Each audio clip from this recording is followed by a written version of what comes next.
खरड़ ते मोहाली दियां ਵੱਖੋ-ਵੱਖ ਥਾਵਾਂ ਤੇ ਪੰਜਾਬ ਪੁਲਿਸ ਛਾਪੇ ਮਾਰ ਰਹੀ ਹੈ। ਪੁਲਿਸ ਨੇ ਇੱਥੇ 18 ਗ੍ਰਾਮ ਅਫੀਮ, 7 ਹਥਿਆਰ ਤੇ 21 ਲੱਖ ਰੁਪਏ ਦੀ ਨਕਦੀ ਬਰਾਮਦ ਕਰ ਲਈ ਹੈ। ਰੋਪੜ ਰੇਂਜ ਪੁਲਿਸ ਨੇ मोहाली ਦੇ ਵਿੱਚ ਛਾਪੇ ਮਾਰੇ ਨੇ ਤੇ ਇਸੇ ਦੌਰਾਨ 20 ਲੋਕਾਂ ਨੂੰ ਕਾਬੂ ਵੀ ਕੀਤਾ ਗਿਆ। मोहाली, श्री फतेहगढ़ साहब ਅਤੇ ਰੂਪਨਗਰ ਪੁਲਿਸ ਵੱਲੋਂ ਸਾਂਝੇ ਤੌਰ ਤੇ ਛਾਪੇਮਾਰੀ ਕੀਤੀ ਗਈ ਹੈ ਤੇ ਪੁਲਿਸ ਦੀਆਂ 3 ਸੁਸਾਇਟੀ ਦੇ ਵਿੱਚ ਇਹ ਕਾਰਵਾਈ ਸਾਹਮਣੇ ਆਈ ਹੈ। ਸੋ मोहाली ਦੀਆਂ 3 ਸੁਸਾਇਟੀਜ਼ ਦੇ ਵਿੱਚ ਇਹ ਪੁਲਿਸੀਆ ਕਾਰਵਾਈ ਜਿੱਥੇ ਸਾਂਝੇ ਤੌਰ ਤੇ ਇਹ ਸਰਚ ਆਪਰੇਸ਼ਨ ਚਲਾਇਆ ਗਿਆ। मोहाली, श्री फतेहगढ़ साहब ਤੇ ਰੂਪਨਗਰ ਪੁਲਿਸ ਵੱਲੋਂ 20 ਲੋਕਾਂ ਨੂੰ ਕਾਬੂ ਕਰ ਲਿਆ ਗਿਆ ਹੈ। ਰੋਪੜ ਰੇਂਜ ਦੇ ਪੁਲਿਸ ਨੇ मोहाली ਦੇ ਵਿੱਚ ਛਾਪੇਮਾਰੀ ਕੀਤੀ ਹੈ। 7 ਹਥਿਆਰ ਤੇ 21 ਲੱਖ ਰੁਪਏ ਦੀ ਨਕਦੀ ਬਰਾਮਦ ਕਰ ਲਈ ਗਈ ਹੈ। 18 ਗ੍ਰਾਮ ਅਫੀਮ ਵੀ ਮਿਲੀ ਹੈ ਛਾਪੇਮਾਰੀ ਦੇ ਵਿੱਚ। खरड़ ते मोहाली दियां ਵੱਖੋ-ਵੱਖ ਥਾਵਾਂ ਤੇ ਛਾਪੇ ਮਾਰੇ ਗਏ ਨੇ।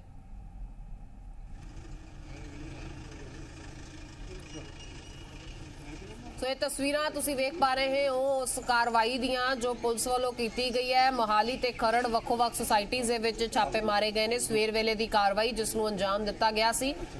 ਪੁਲਿਸ ਅਫੀਸ਼ੀਅਲਸ ਦੀ ਮੰਨੀਏ ਤਾਂ ਉਸ ਵੇਲੇ ਵੀ ਇਹੀ ਬਿਆਨ ਦਿੱਤੇ ਗਏ ਸੀ ਕਿ ਕੁਝ ਬਰਾਮਦਗੀਆਂ ਜ਼ਰੂਰ ਹੋਈਆਂ ਨੇ, ਕੁਝ ਚੀਜ਼ਾਂ ਮਿਲੀਆਂ ਨੇ, ਪਰ ਬਾਅਦ ਦੇ ਵਿੱਚ ਉਹ ਮੀਡੀਆ ਦੇ ਸਾਹਮਣੇ ਰੱਖਾਂਗੇ। ਸੋ ਉਸੇ ਮੁਤਾਬਕ ਇਹ ਜਾਣਕਾਰੀ ਹੁਣ ਸਾਹਮਣੇ ਆ ਰਹੀ ਹੈ ਕਿ ਇਸ ਛਾਪੇਮਾਰੀ ਦੇ ਦੌਰਾਨ ਕੀ ਕੁਝ ਪੁਲਿਸ ਨੇ ਬਰਾਮਦ ਕੀਤਾ। ਇਸ ਦੇ ਵਿੱਚ ਹਥਿਆਰ ਵੀ ਨੇ, ਨਕਦੀ ਵੀ ਹੈ, ਨਸ਼ਾ ਸਮੱਗਰੀ ਵੀ ਹੈ, ਜਿਸ ਤੋਂ ਅੰਦਾਜ਼ਾ ਲਗਾਇਆ ਜਾ ਸਕਦਾ ਹੈ ਕਿ ਸਮਾਜ ਦੇ ਵਿੱਚ ਸ਼ਰਾਰਤੀ ਅੰਸਰ ਇਹਨਾਂ ਸੁਸਾਇਟੀਆਂ ਦੇ ਵਿੱਚ ਸਾਡੇ ਵਿਚਕਾਰ ਆਮ ਘੁੰਮ ਰਹੇ ਨੇ।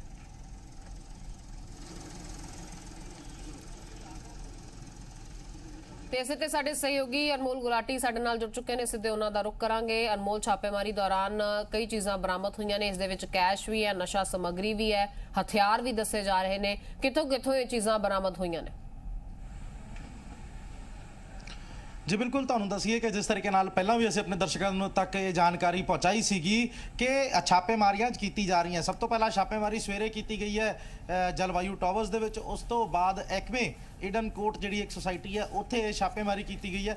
इन तमाम छापेमारियां दे विच कुछ बंदियां नूं गिरफ्तार किया गया। सब तो पहला गल ये सीगी कि जिहड़ी निशानदेही मिली है, जो कुछ लीड मिली है महाकाल तो जिहड़ा कि पुणे तो गिरफ्तार किया गया, उहदे इंस्ट्रक्शनस दे उपर उस तो मिले इनपुट के बाद जिहड़ा कि गिरफ्तारियां की गई, छापेमारियां की गई। इन छापेमारियां दे विच जिहड़े लोग फड़े गए हैं ये वो लोग सीगे जिहड़े कि रेंट के उत्ते जिहड़ा कि है एक फेक आईडी का इस्तेमाल करके रह रहे सीगे। इन लोगों के कोल अफीम भी बरामद की गई है, 18 ग्राम के करीब जिहड़ी कि अफीम है। इस तो अलावा 7 हथियार हैं, अलग अलग 7 तरीके के हथियार बरामद हुए हैं। तो उस तो बाद 21 लाख रुपए कैश, जाने के कहा जा सकता है कि जिस तरीके दे नाल पुलिस इस वक्त इंक्वायरी कर रही है तो सही रस्ते ते जरूर चलती नज़र आ रही है। क्योंकि जिहड़ा कि दस्सिया जा रहा है कि महाकाल के हालांकि मास्टरमाइंड जिहड़ा कि बिश्नोई सीगा, लेकिन बिश्नोई की इंस्ट्रक्शनस गोल्डी बराड़ नूं मिली सी। तो गोल्डी बराड़ की इंस्ट्रक्शनस तो बाद महाकाल या फिर कहा जाए महाकाल जिस गैंग तो है महाराष्ट्र के, उन्होंने वालों इस चीज़ के लिए जिहड़ा कि फैसिलिटेट किया गया।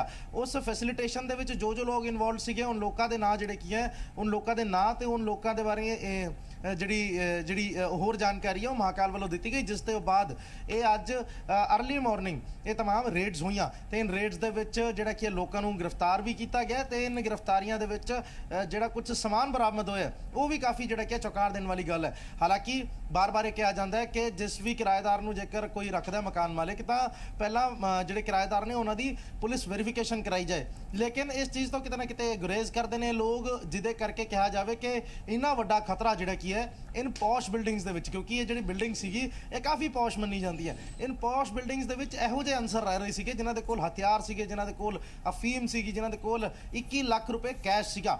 हुण इन्वेस्टिगेशन इस वल नूं जा रही है कि ये कैश कित्थों आया, ये हथियार कित्थों आए, किस तरीके दे नाल इन्हां तक पहुँचाए गए। ये तमाम चीज़ां जिहड़ियां हुण अगे इन्वेस्टिगेशन दे विच जरूर निकल के सामने आउणगीਆਂ। बिल्कुल अनमोल, तुसीं बने रहो। कुछ अधिकारिक बयान सामने आए ने, वो भी पहला दर्शकों नूं सुणा देने, फिर तुहाडे कोल आऊंगी।